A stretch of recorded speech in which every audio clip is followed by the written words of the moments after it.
Frozen alive to 100 degrees below zero, a 3-day-old embryo is held in suspended animation. As temperatures approach absolute zero, all chemical and biological activity ceases. In this state, frozen life might be preserved forever.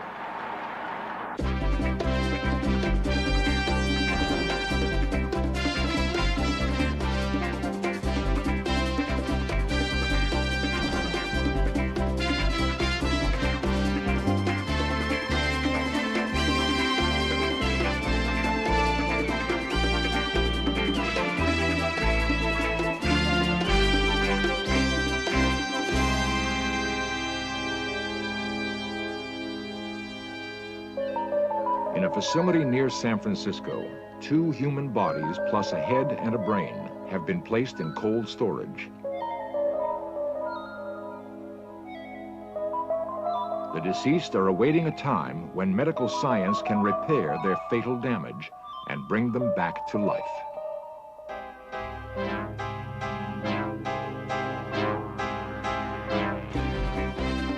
This series presents information based in part on theory and conjecture.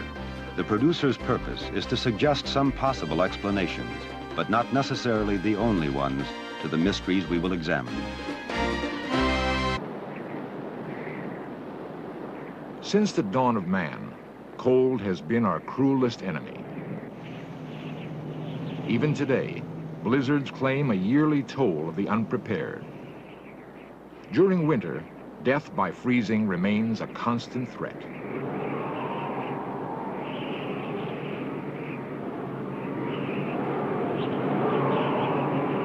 Below the freezing point of water, 0 degrees Celsius, human flesh can freeze solid. Hands and feet are especially vulnerable to frostbite. In severe cases, the damage is irreversible. When flesh freezes, cells are usually disrupted beyond repair. Research has led to advances in design of protective clothing. Along the Alaskan pipeline, properly dressed workers are safe down to minus 60 degrees Celsius. Below such temperatures, however, cold becomes increasingly lethal. For most of us, once temperatures drop into the sub-zero range, we've reached the limit of our knowledge about cold. We all know that food keeps better in a refrigerator, that it lasts even longer in a freezer. But beyond freezer temperatures, we enter the realm of cryogenics, the realm of the very cold.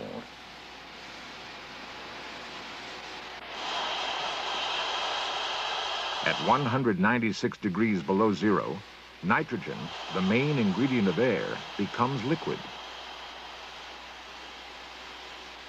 73 degrees further down, helium, the gas most resistant to cold, also becomes liquid. As temperatures drop still further, we approach the ultimate limit of minus 273 degrees, or absolute zero. To understand how freezing damage occurs, MIT scientists freeze cells under controlled thermal conditions. Using a special cryomicroscope, they have made films and videotapes of blood cells, embryos, and human tissue cells. Red blood cells are relatively easy to freeze safely. With the aid of protective chemicals and moderate cooling speeds, most cells survive. If they're chilled at the correct rate, even human tissue cells sometimes survive freezing.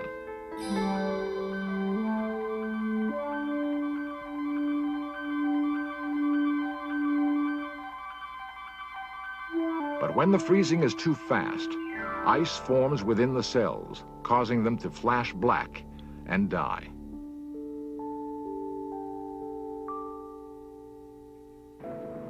In nature, not all living things die when they are frozen.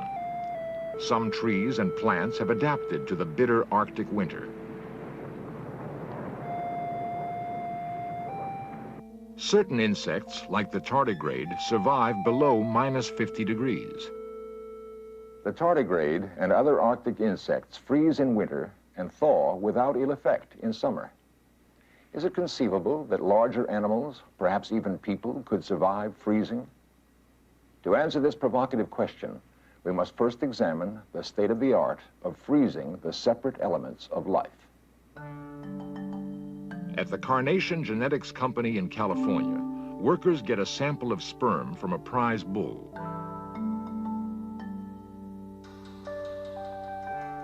They add the sperm to a solution of glycerol, the same chemical Arctic insects produce to prevent freezing damage. The sperm is frozen in liquid nitrogen at 196 degrees below 0 Celsius. At this low temperature, it remains in a state of suspended animation. Months or even years later, the sperm will be shipped to cattle breeders. They thaw the sperm, bringing it back to life, and use it to artificially inseminate their cows. By carefully matching bulls and cows, farmers have vastly improved production of milk and beef. At the Tyler Clinic in Los Angeles, human sperm is preserved for many years. Reportedly, there have been human births from sperm kept in frozen suspended animation for over 10 years. No one knows how long it keeps its potency. Human sperm frozen today could possibly sire a child hundreds or even thousands of years from now. Blood is the very symbol of life. It carries warmth and oxygen to all parts of the body. Today, however, blood freezing is routine. The red cells are protected by adding glycerol.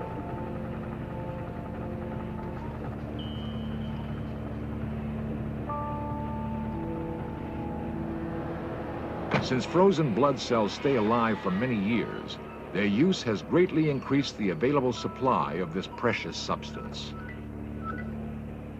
The frozen blood can be thawed and the glycerol washed out in less than an hour.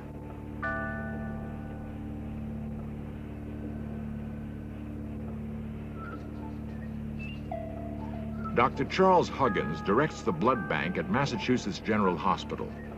He is also a pioneer on the next frontier of cryogenics, the preservation of whole organs by freezing. By freezing the organ, you would make it much easier to coordinate the donor organs and the potential recipient, and a much higher percentage of people you could have successful transplants with good genetic matching. And I don't think there's any fundamentally unsolvable problem, but it's not going to come in the next day or two. And in fact, I think it'll be quite a number of years before we have clinical banks of kidneys and hearts and that sort of thing. Attempting to solve the organ freezing problem, biologists chill living tissue below the ice point. They observe how blood vessels are damaged when the tissues freeze. Such difficulties limit the size of organs which can be frozen. At UCLA, Dr. Josiah Brown has frozen the tiny pancreas gland of fetal rats and successfully transplanted it into adult rats. We're trying to work out in the rat pancreas the technique for freezing the pancreas so that it can be frozen permanently and implanted into a diabetic animal in order to reverse the diabetes. Our vision, our dream, is to have a laboratory with large banks of frozen pancreases and then implant the donor organ into the diabetic human and have it function. Of all life processes, none is more awesome than the growth of a tiny embryo into a complete animal.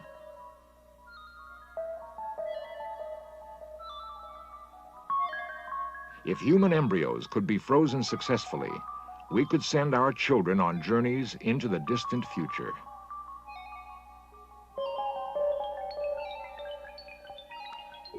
Protected by a chemical called DMSO, a mouse embryo is carefully frozen.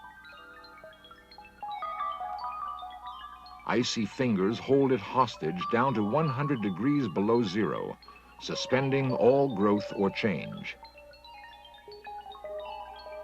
After thawing, the embryo swells back to normal size, ready to continue its development.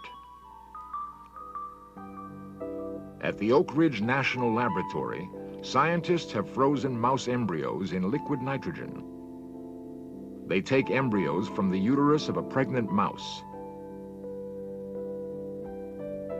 The embryos are gently put in DMSO.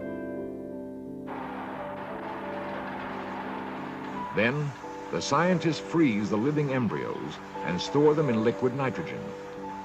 Days later, the embryos will be thawed and reimplanted in the wombs of other mice. Remarkably, they develop into normal, healthy mice. Soon after the mouse experiments, cattle breeders also began freezing embryos. They flush week-old embryos out of cows known to have superior calves. By super-ovulating with fertility drugs, they can get as many as 15 embryos per cow. The embryos are cooled slowly in DMSO, then plunged into liquid nitrogen and held in cold storage. When it is time to bring them to life, the breeders thaw the embryos, remove the chemical antifreeze, and prepare cows for implantation. They inject an embryo into the cow's womb and sew her up. The embryo will grow naturally to term. This calf is the first frozen embryo calf ever born in the United States. Such use of suspended animation could revolutionize the cattle industry. By selecting genetically superior parent cows and bulls, a farmer could quickly build up a champion herd. Blood cells and embryos have survived cooling to within a few degrees of absolute zero. As the temperature drops toward its theoretical limit, molecular motion virtually ceases. Processes of growth and deterioration stop. In this state, the essence of life could be preserved forever. There are those who would like to imagine that freezing could make man immortal.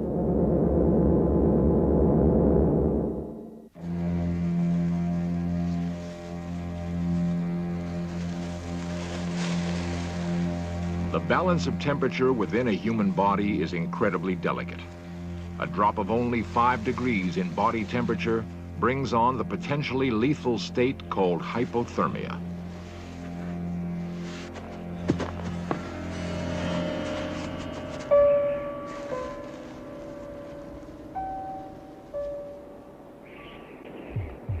Without adequate clothing, an injured skier is potentially in danger of losing her life. In direct contact with snow, her body will cool rapidly toward the point where no amount of exercise or clothing could restore adequate warmth. Unless she is rescued, death would then be inevitable.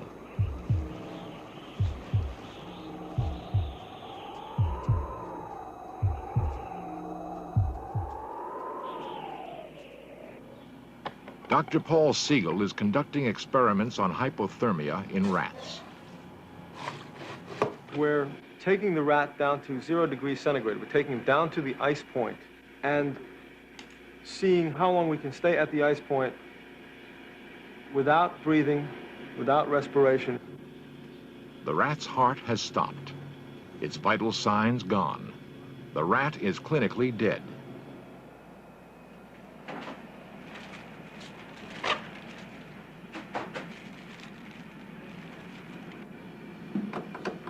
Dr. Siegel's assistant uses a desk lamp to warm the rat. She gives it artificial respiration. Usually, between 15 and 18 degrees, we reestablish heartbeat, sometimes before. So in the next couple of minutes, since the temperature is rising rapidly, we should begin to see a heartbeat. That's it. We got a beat. That is a heartbeat. There's another one, yeah. Keep going, Judy. Beautiful, beautiful. All right, heartbeat established at 13.5 degrees centigrade. During long, cold winter months, when food is scarce, some animals are able to hibernate. This suggests another approach to suspended animation. During hibernation, the ground squirrel drastically reduces its metabolic rate. To the touch, it is icy cold. Although heartbeat and breathing do not stop, they are greatly slowed. As the squirrel warms to room temperature, it gradually regains consciousness. We are only beginning to understand how some animals hibernate. As yet, we know of no fundamental barrier to human hibernation. A freeze-dried animal retains its external form years after its contemporaries have decomposed. Mammoths frozen for 10,000 years have been found in Siberia, their meat so fresh that it can be eaten. Some people have concluded that freezing and reviving whole animals might be possible.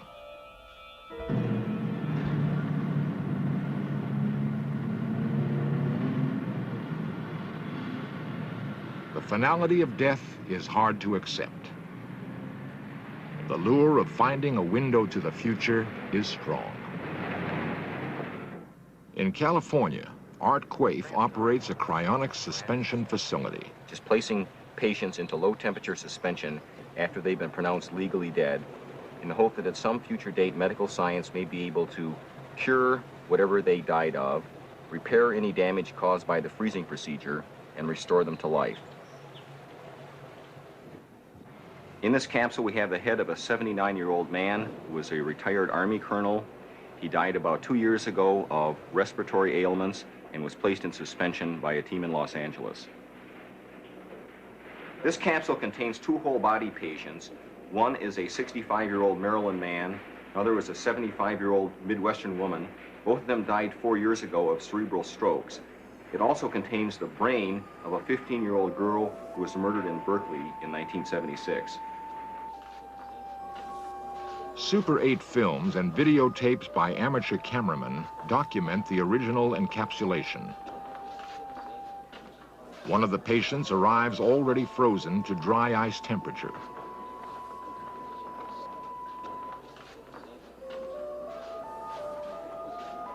His body is placed in a plastic bag. It is wrapped in alternating layers of foil and fiberglass. The insulation will reduce the risk of thawing in case the liquid nitrogen in his capsule temporarily boils away.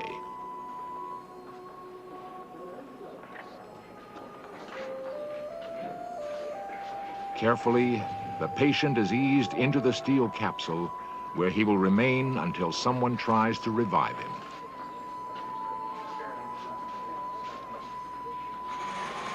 After encapsulation, liquid nitrogen was added. It has been replenished ever since. Has any person or animal ever been brought back, revived after having been frozen for such a long time? No human has ever been revived from the temperature of liquid nitrogen. We wouldn't know how to do that today. But there have been many successes with lower forms of life and less complicated organisms. If I were interested in cryonic suspension, what would it cost me to enroll in your program?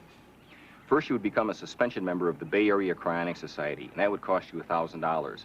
Beyond that, you'd have to provide funding for your suspension. We recommend a minimum of $50,000 worth of funding. If I were to decide to sign up for the program, what assurance do I have that you would keep the temperature even, that you would keep me in suspension, that you would bring me back? It's basically an act of faith. Well, the procedure isn't perfected, so no, we can't give any guarantee. The only guarantee we can give you is that if you're put in a grave, you have virtually no chance of coming back. If you're frozen, you have some chance. It seems very dubious to me that we'll ever be able to successfully freeze whole humans. You have all the problems of preserving each of the separate organs of the person and the thousands of problems with that multiplied by the thousands of different organs that are in the body. I personally don't feel that this will ever come before 700 or 1,000 years from now. There is no exact count, but in the world today, there are about 20 frozen bodies waiting with a bare wisp of hope for the future. Most advocates of cryonic suspension are immortalists. They believe that medical science will eventually find a way to reverse the process of aging and extend our lives indefinitely. The more realistic chance of immortality, however, exists for the frozen embryo. For mice and calves, the technology already exists. The process will surely work for humans as well. It is believed that embryos could be kept frozen in suspended animation for generations. A woman of the future could choose her child from a frozen embryo bank. If whole body suspended animation is ultimately achieved, citizens of tomorrow could practice an intriguing new lifestyle. They would have themselves suspended before they grow old. Intending to sample life in centuries to come, they would launch themselves into the unknown. Millennia later, they would be revived, take part in life for a decade or so in a fantastic new world, and then continue their voyage into the future.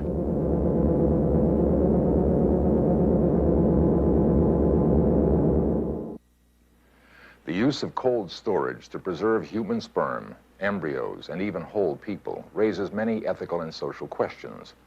Whose sperm and embryos should be saved? Could everyone afford to be frozen, or only the rich? The research in cryobiology will surely lead to life-saving medical advances. But even if we achieve suspended animation, we may not be able to deal with the unknown consequences of frozen immortality.